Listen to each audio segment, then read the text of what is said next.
주께서 오늘 우리에게 주시는 말씀은 여호수아 11장 15절부터 20절까지의 말씀입니다. 여호수아 11장 15절부터 20절까지의 말씀, 구약 성경 337페이지에 있습니다.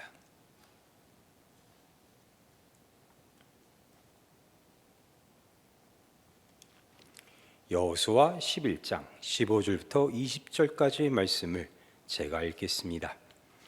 여호와께서 그의 종 모세에게 명령하신 것을 모세는 여호수아에게 명령하였고 여호수아는 그대로 행하여 여호와께서 모세에게 명하신 모든 것을 하나도 행하지 아니한 것이 없었더라.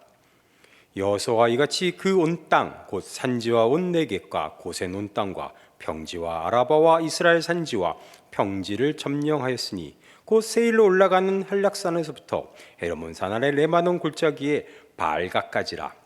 그들의 왕들이 모두 잡아 쳐 죽였으며 여호수아와 그 모든 왕들과 싸운 지가 오랫동안이라.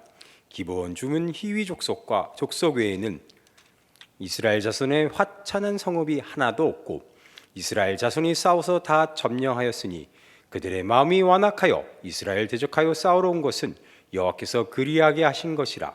그들을 진멸하여 바치게 하여 은혜를 입지 못하게 하시고 여호와께서 모세에게 명령하신 대로 그들을 멸하려 하심이었더라. 11장 말씀은 가나안 북쪽 지역과 이제 전투, 또 그리고 그 전투 끝에 그것을 이제 점령하는 요약문임과 동시에 1장부터 11장까지 그간 있었던 일들에 대한 정리이기도 합니다.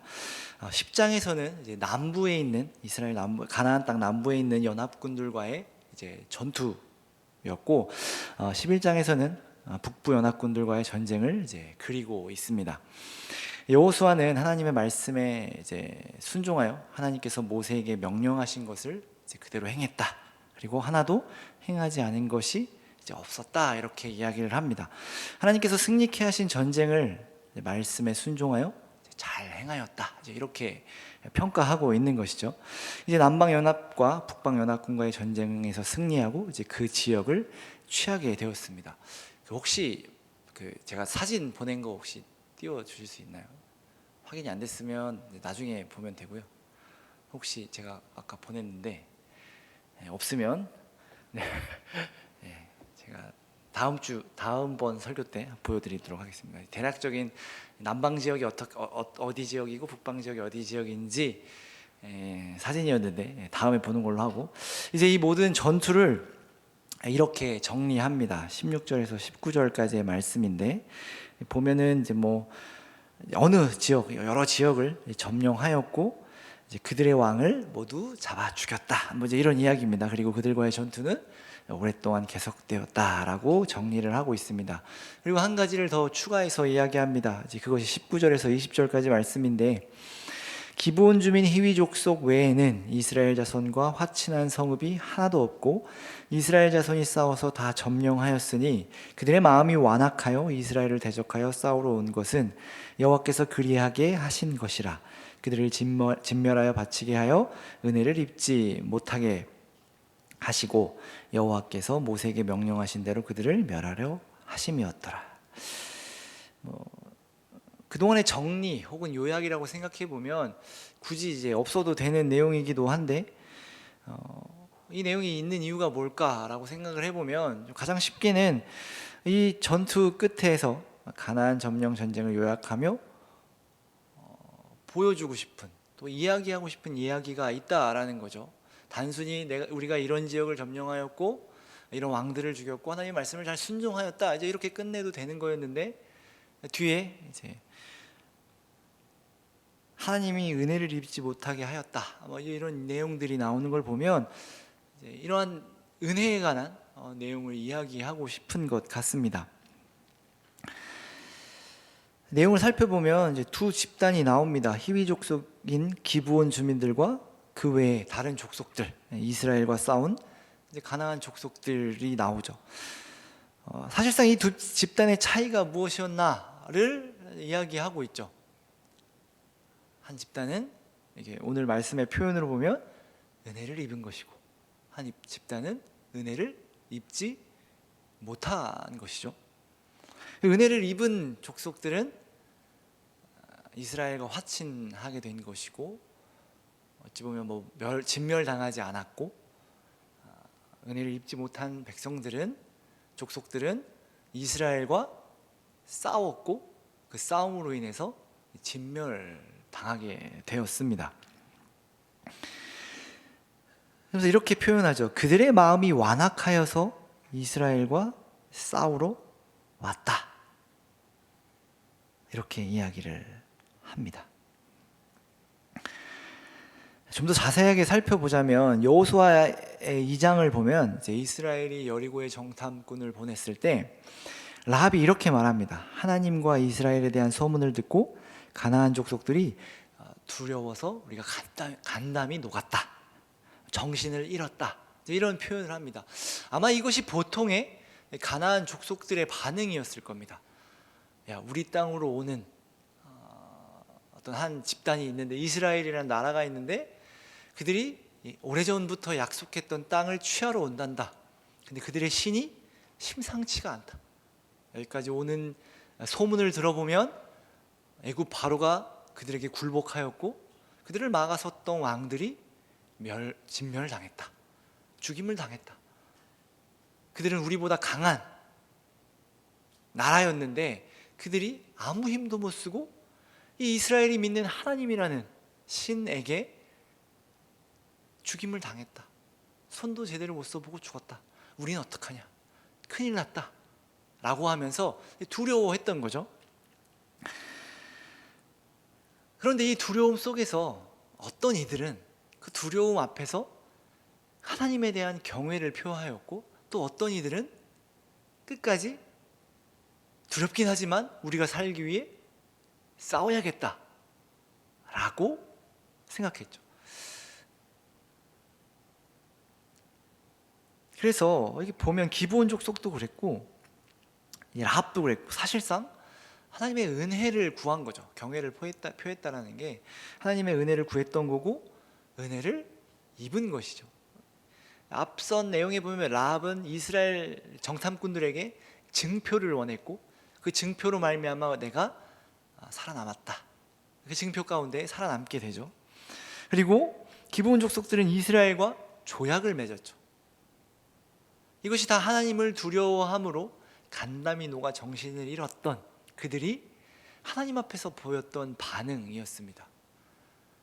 이들 외에 다른 족속들의 반응은 어떠했냐?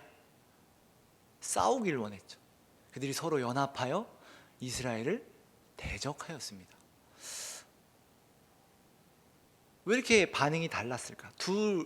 대부분 가나안 족속들은 하나님을 두려워했고 정신을 잃었고 간담이 녹았다라고 표현을 하는데, 어떤 한 집단은 이스라엘 백성들과 화친하며 조약하며 은혜를 구했고, 어떤 집단은 더 똘똘 뭉쳐서 싸우기를 바랬다는 거죠. 오늘 성경의 말씀에 의하면 어떤 한 집단은 하나님의 은혜를 입었기 때문이고 어떤 한 집단은 은혜를 입지 못하였기 때문이다. 이렇게 정리를 해볼 수 있겠죠. 그래서 은혜를 입은 집단은 두려움으로 하나님 앞에 나아갔고, 은혜를 입지 못했던 집단은 오늘 말씀의 표현대로라면 마음이 완악하여 이스라엘과 또한 하나님을 대적하며 싸웠다라는 것입니다. 그러니까 이 상황 속에서 하나님을 대적했던 자들을 이제 완악하게 해서, 그러니까 은혜를 입지 못하게 했다라는 거죠. 여호와께서 그렇게 하셨다라고 하니까 여기 보면 그들의 마음이 완악하여 이스라엘을 대적하여 싸우러 온 것은 여호와께서 그리하게 하신 것이다. 그러니까 하나님이 이들의 마음을 완악하게 하였다라는 이야기가 되는 것이죠. 그러니까 하나님이 이들을 완악하게 해서 하나님의 은혜를 입지 못하게 했다라는 말이 되는 것이죠. 이 부분에서 우리는 조금 아리송하기도 합니다. 뭐가 아리송하냐면, 하나님은 누구를 악하게 하시는 분인가? 라는 질문이 떠오르죠. 오늘 표면적으로 드러나는 오늘 우리가 읽은 말씀을 보면 하나님이 가나안 족속들의 마음을 완악하게 해서 은혜를 입지 못하게 하려고, 그들을 악하게 해서 이스라엘과 싸우게 하게 했다라고 우리가 이해할 수 있는데, 이 질문이 드는 거죠. 하나님은 우리를 악하게 하실 수 있는 분인가? 여러분 어떻게 생각하시나요? 하나님께서 사람을 악하게 하시는 것인가? 그러면 지금까지 우리가 악하다라고 평가하는 모든 사람은 어쩌면 하나님이 그들을 악하게 해서 그 악한 일을 저지르게 된 것이겠죠? 그러면 우리가 믿는 하나님, 우리가 알고 있는 하나님의 어떤 성품, 그 어떠하심과는 좀 다른 것이죠. 하나님이 악한 분인가?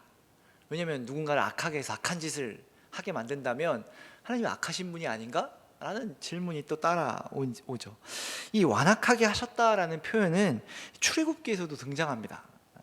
출애굽기 좀 찾지는 않겠지만 7장 3절에 보면 내가 바로의 마음을 완악하게 하고라는 표현을 쓰십니다. 하나님이 직접 말씀하신 말씀인데, 내가 바로의 마음을 완악하게 해서 이스라엘 백성들을 풀어주지 않게 하시겠다, 이렇게 말씀하시죠. 그러면 지금 이스라엘이 바로를 통해 받은 고난은 누가 한 것입니까? 누가 한 것이 되는 거죠? 하나님이 하시는 게 되는 거예요. 하나님이 바로의 마음을 완악하게 해서 안 보내게 하신 거니까 이스라엘의 고난은, 어려움은 하나님이 하신 것이 되죠. 그러면 우리가 우리 인생을 살아가는 신자들, 우리 신자의 입장에서 보면 그럼 우리의 고난은 하나님이 다 짜고 치는 고스톱인가? 라는 생각이 들죠. 이제 문제를 어떻게 이해해야 하는가 이제 생각을 하지 않으면 사실 이 문제를 넘어가기가 힘들죠. 이 다음 단계로. 왜냐하면 하나님께서 사람을 악하시게 하는 것이라면 정말로 문제가 생기는 거니까요. 하나님은 선하신 분이신데, 선 자체이신데 하나님은 악한 신이 될 뿐더러 어떤 사람을 악하게 하셔서 죽이기도 하시고 살리기도 한다는 것도 문제가 되고, 하나님의 백성을 핍박하던 바로, 하나님의 백성을 공격하는 가나안 족속과 자신의 백성을 핍박하고 위기에 처하게 하시는 분이 바로 하나님이 되시는 거죠. 말이 안 됩니다. 지금 우리가 믿고 있는 신앙, 성경의 내용, 구원과도 같은 것은 말이 안 되죠.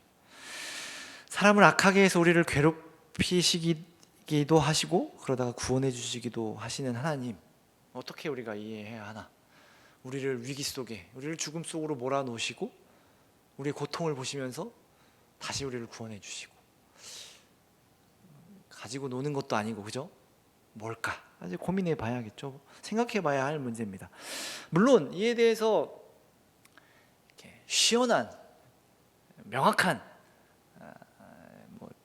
답이 성경에 나오진 않지만 신학적으로 성경의 내용을 종합해서 생각해 보면 이렇게 이야기를 합니다. 그러니까 누군가를 악하게 하셨다, 완악하게 하셨다는 말은 이렇게 이해를 합니다. 타락한 인간의 악함을 그냥 그대로 두셨다라는 표현이기도 합니다. 그러니까 하나님께서 바로의 마음을 완악하게 하셨다라는 표현은 하나님이 그냥, 하나님을 모르는 바로의 완악함을 그냥 그대로 두신 거예요. 그러니 그냥 그대로 두셨으니 바로는 악한 짓을 할 수밖에 없다라는 거죠. 이 로마서 3장 10절부터 12절에 보면 이렇게 표현을 하는데, 한번 요거는 저희가 한번 찾아볼까요? 로마서 3장 10절에서 12절까지 말씀을 보면 이렇게 이야기를 합니다. 3장 10절에서 12절. 기록된 바 의인은 없나니 하나도 없으며 깨닫는 자도 없고 하나님을 찾는 자도 없고 다 치우쳐 함께 무익하게 되고 선을 행하는 자는 없나니 하나도 없도다. 그러니까 우리는, 타락한 인간은 선을 행할 수 없다라는 거죠. 인간이 타락한 이후에 이제 인간 스스로는 하나님을 찾을 수도 없고 이제 악을 행하기만 하는 상황이라는 것이죠. 이것이 우리의 현실이다, 하나님 없는 인간의 현실이다라고 로마서에서 이야기하고 있는 것이거든요. 그러니까 하나님이 특별히 누군가를 악하게 하신 게 아니라 그냥 그 악함을 그대로 두신 거예요. 그대로 두시면 사람은 악한 쪽으로 갈 수밖에 없는 것이죠. 그러니까 우리가 하는 모든 일은 하나님을 모르는 인간이 하는 모든 일은 하나님을 대적하는 일이 되며 매일매일 악을 행하는 인생이다라고 로마서에서 이야기하는 겁니다. 그렇다면 지금 이 가나안 족속들도 마찬가지로 그냥 그 악함을 하나님이 그냥 두신 거예요. 그 중에 라합이든 기브온 족속이든 하나님의 은혜를 입었다라고 말하는 거죠. 그래서 오늘 우리가 읽었던 여호수아 표현에 이런 표현이 나오는 겁니다.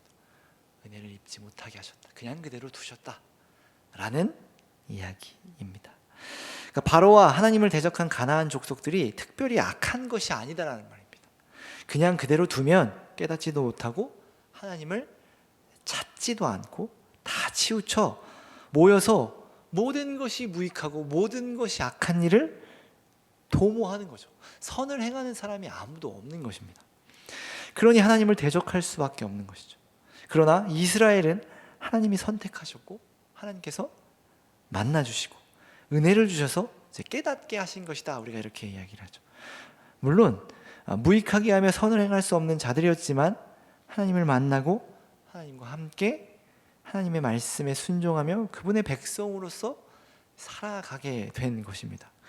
그러니까 표면적으로 보면 바로 왕과 하나님을 대적하는 가나안 족속들은 본래 가지고 있던 그들의 악한 마음으로 하나님께 반항하며 그 악한 마음이 완고하여 돌이키지 않은 것이죠. 물론 크게 보면 하나님이 은혜를 주시지 않으셔서 찾아가지 않으셔서 그냥 그대로 두셔서 그들의 악함으로 하나님을 대적한 것이지만 이제 그것은 뭐라고 표현해야 될까요? 숨겨져 있는 하나님의 마음이고 인간은 자신의 하나님께서 주신 그 자유를 가지고 근데 그 자유를 하나님이 없는 상황에서는 악한 쪽으로밖에 쓸 수 없기 때문에 그들의 완고함, 그들의 악함을 가지고 하나님을 대적한 거죠. 그러니 하나님이 악하다라고 말할 수 없다라는 겁니다.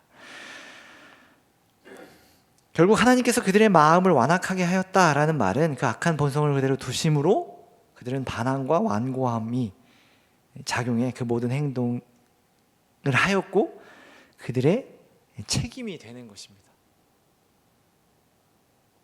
그러니까 누군가 악하게 행한 거를 아이고 저 은혜 받지 못한 백성들 어찌하면 좋을까 물론 이렇게 얘기할 수 있겠지만 결국에는 그들은 그들의 악함으로 그 일을 행하는 것이고 하나님의 심판을 받게 되는 것입니다. 그렇다면 이렇게 질문할 수 있을 겁니다. 어떤 질문이 따라오냐면 결국 인간은 선하게 살 수 없는 존재인데 하나님이 만나주시지 않으면 기회조차도 얻지 못하고 그냥 죽는 것인가? 이렇게 질문해 볼 수 있겠죠. 그렇잖아요. 하나님의 은혜를 주시지 않으면 악한 일을 할 수밖에 없고 그 악함 가운데 결국 하나님의 심판을 받을 수밖에 없는 자들인데 우리야 하나님의 은혜를 입어 하나님이 찾아와 주셨고 우리를 만나 주셨고 우리로 하여금 하나님을 알게 하셔서 우리가 하나님을 믿게 됐는데 그렇다면 하나님을 믿지 못하고 죽는 자들은 어떻게 되는 것인가? 아무런 기회조차 얻지 못하고 죽는 것인가? 하나님 너무하십니다 라고 말할 수 있는가? 실제로 이렇게 말하는 사람도 있습니다. 야 그러면 그 사람들 불쌍한 거 아니냐? 기회조차 얻지 못하고 죽는 거 아니냐? 결국 하나님 마음대로 하는 거 아니냐? 그럼 왜 우리 보고 믿으라고 했느냐? 뭐 이제 이런 이야기를 합니다. 이것도 시원한 대답은 듣기 어렵지만 이제 원론적으로 보면 타락한 인간은 당연히 하나님의 심판을 받아 죽어 마땅한 존재입니다. 그래서 타락한 인간이 죽는 것은 어쩌면 당연한 것입니다. 그러니까 불쌍한 상황이 아니라는 거죠. 죄로 인해 하나님의 심판을 받는 것. 그래도 찝찝하죠. 아니 그래도 하나님 선하신 분이고 자비로우신 분인데 그러면 어떡합니까?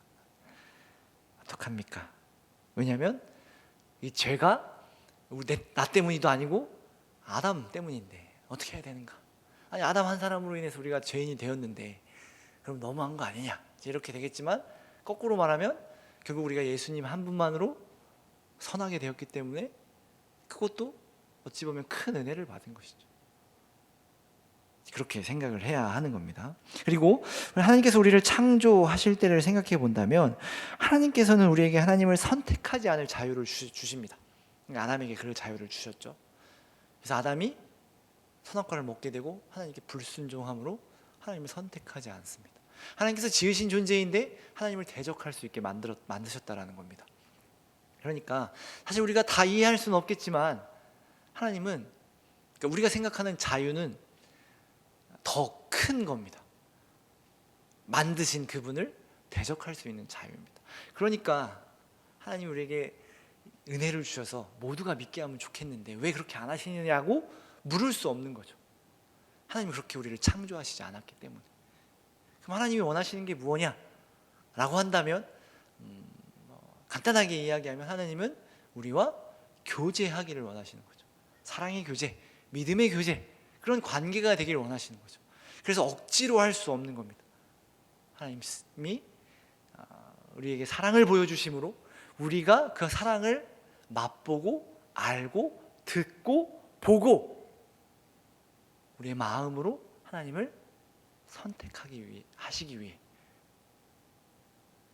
그렇게 하시는 거죠.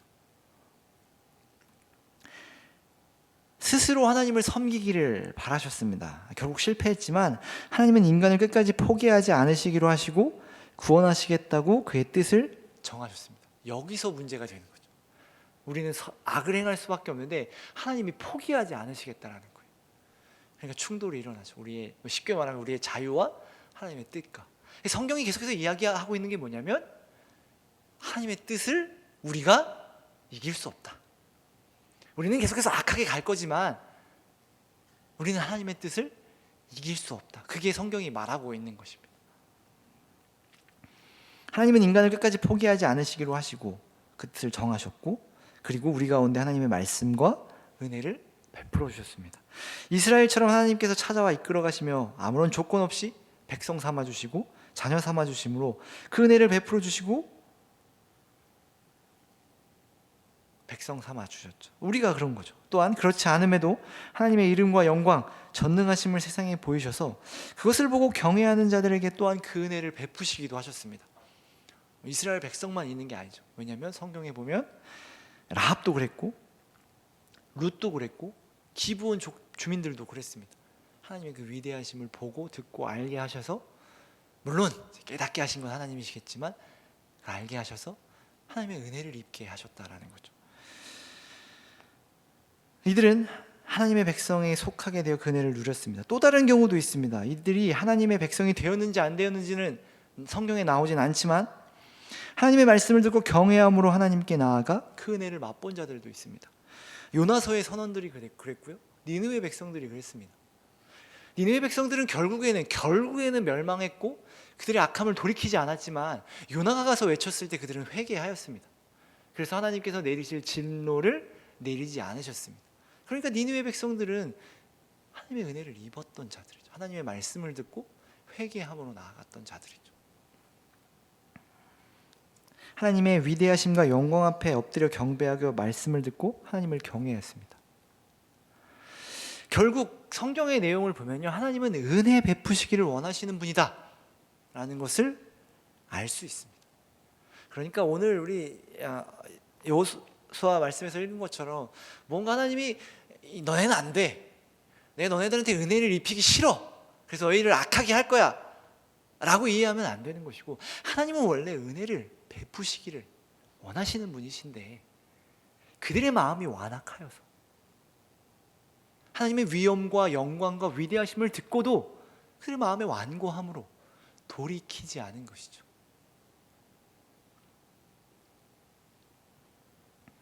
그래서 요엘서 2장 13절에 보면, 물론 이 요나서에서도 나오는 말씀이지만, 그는 은혜로우시며 자비로우시며 노하기를 더디하시며 인애가 크시사 뜻을 돌이켜 재앙을 내리지 아니하신다 라고 말씀하십니다. 요엘서에는 이것을 이스라엘 백성들에게 적용했지만 이것이 이스라엘에게만 한정되지 않았음이 요나서에 나오죠. 그러니까 하나님은 인류를 사랑하시는 것이고 은혜 베푸시기를 원하시는 것이고 구원하시기를 원하시는 것이고, 또한 요한복음 3장 16절 17절에 보면 여러분 아시는 말씀이죠. 하나님이 세상을 이처럼 사랑하사 독생자를 주셨으니 이는 그를 믿는 자마다 멸망하지 않고 영생을 얻게 하려 하심이라. 하나님이 그 아들을 세상에 보내신 것은 세상을 심판하려 하심이 아니요 그로 말미암아 세상이 구원을 받게 하려 하심이라. 하나님은 구원하시기에 오셨다라는 겁니다.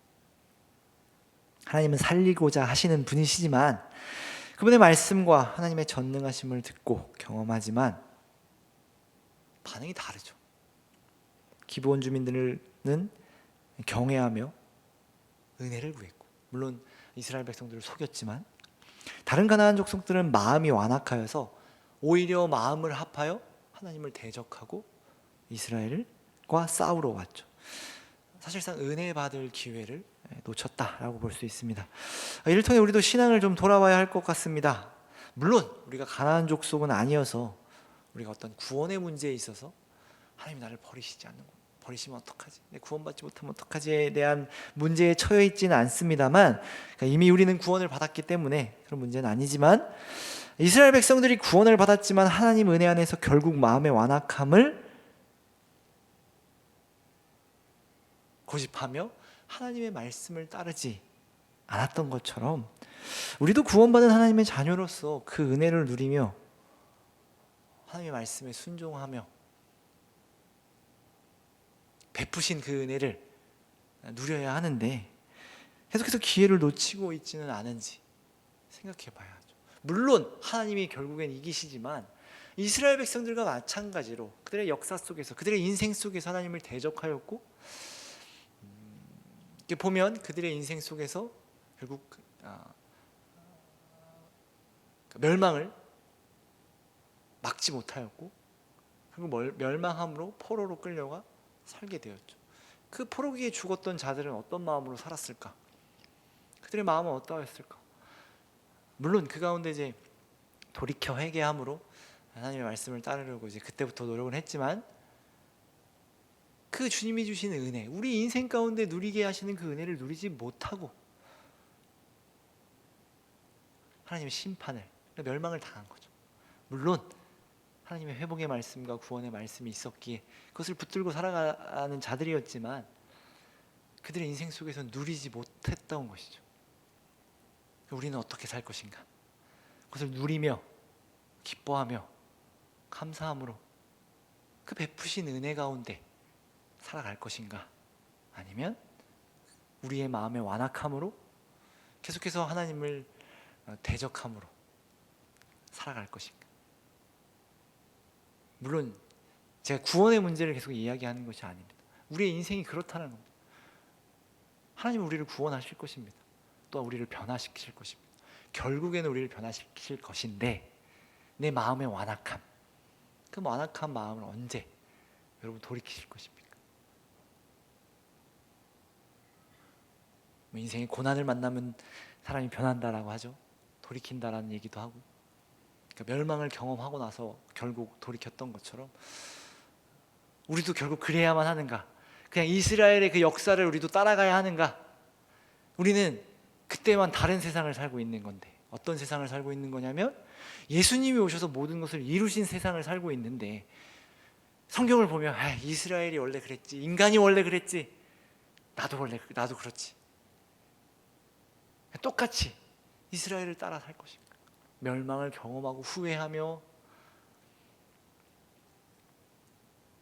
나중에 뉘우치고 살아갈 것인가? 아니면 예수님께서 이루신 그 완전함을 지키며 누리며 살아갈 것인가? 우리는 고민해야 할 것입니다.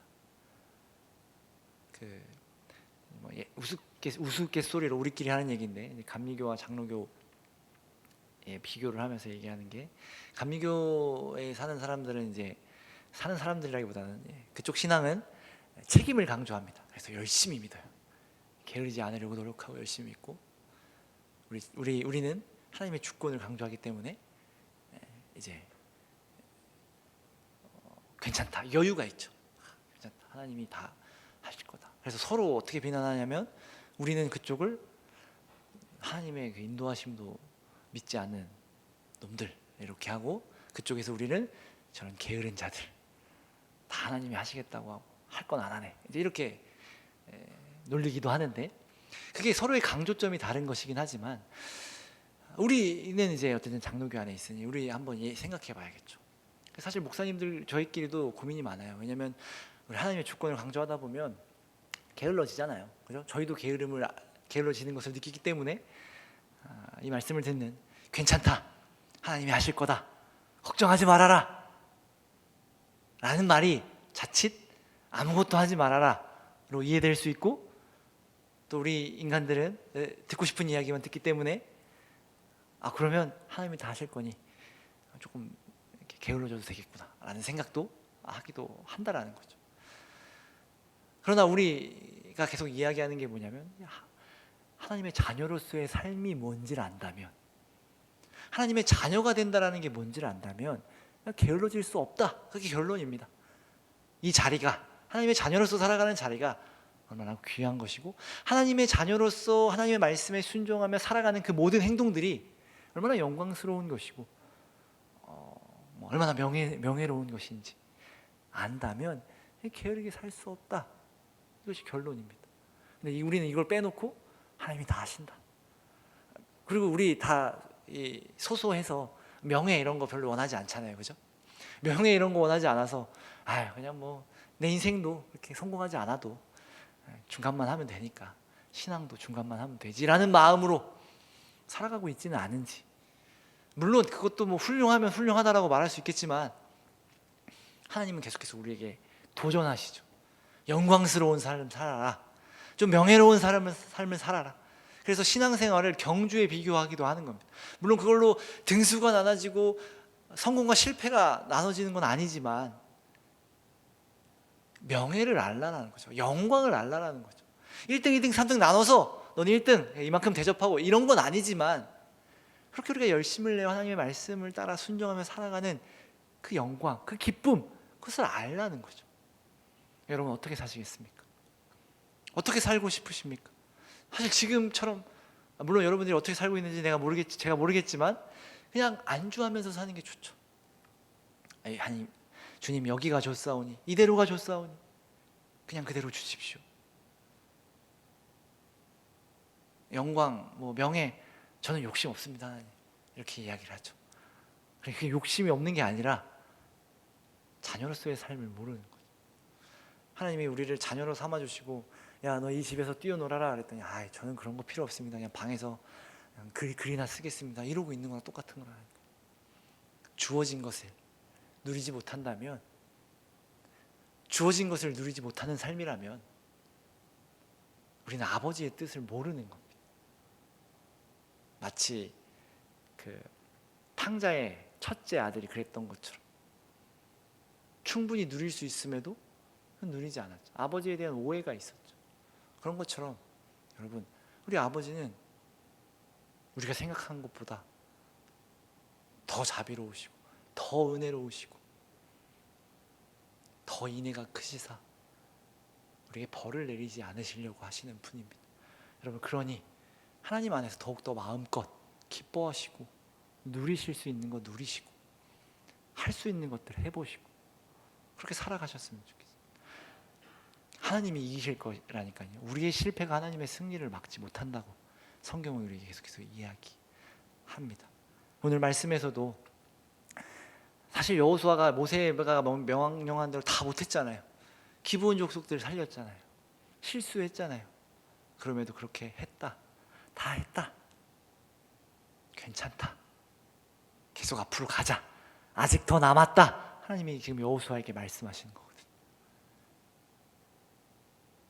우리에게도 똑같이 말씀하십니다. 더 가자. 아직 더 남았다. 여기서 만족하지 말자. 더 가자. 은혜 입은 자처럼 주님이 주시는 그 베푸시는 은혜를 여러분 붙잡고 그 은혜를 누리며 살아가는 저와 여러분 되기를 바랍니다. 기도하겠습니다.